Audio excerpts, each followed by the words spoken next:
I'm Tim Kearns and back with Beverly football head coach Jeff Hutton for Panther Preview. Jeff, who's on tap this week? We have Danvers, the Falcons, coming to town on Saturday. Saturday afternoon. Okay.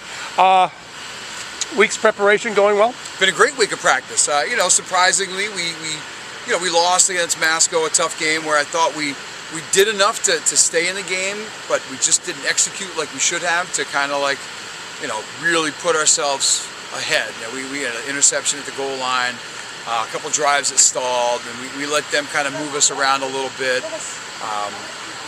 We lost a couple kids. We lost Jacob Plackens for at least 2 weeks, maybe longer. So all that could have turned into a bad week of practice for us, but the kids responded really well. They came out, they competed, and we're ready to go.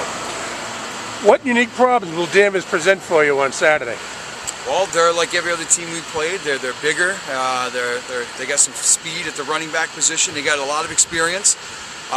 Some of those guys have been playing since they were sophomores. I think it's a Gazanowski or the quarterback, and the running back. He's fast and he's tall and lean, and he can cut and he can slash. And they got big kids on the line. They got a really big middle linebacker, and they're just well coached. So it's a big challenge for us.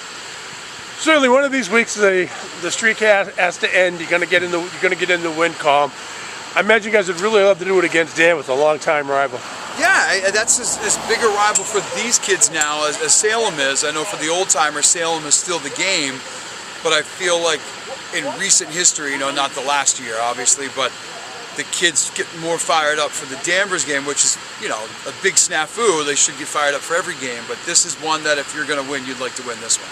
You guys have played fairly well at home this year. Yeah, it's home cooking is always good. You love it. It's close. We haven't had a game in a while there, so it'd be nice to get back. And I think there's going to be a little weather this weekend, so let's turn it into a mud bowl. I'm gonna say good to see a crowd come out too as well. Yeah, it's a special game this week. I know it's the Morgan's Message. It's a game to help shed light on mental health issues. So there'll be fundraisers, and kids are going to be wearing T-shirts in school, and I think Danvers is promoting it as well. So it'll be both schools coming together for a great cause. Great. Any other thoughts on the game, Coach? No, I just think we just need to execute. We got to compete, we got to execute, and if we can keep it close. We haven't had a great start to a game. We played a good half of defense.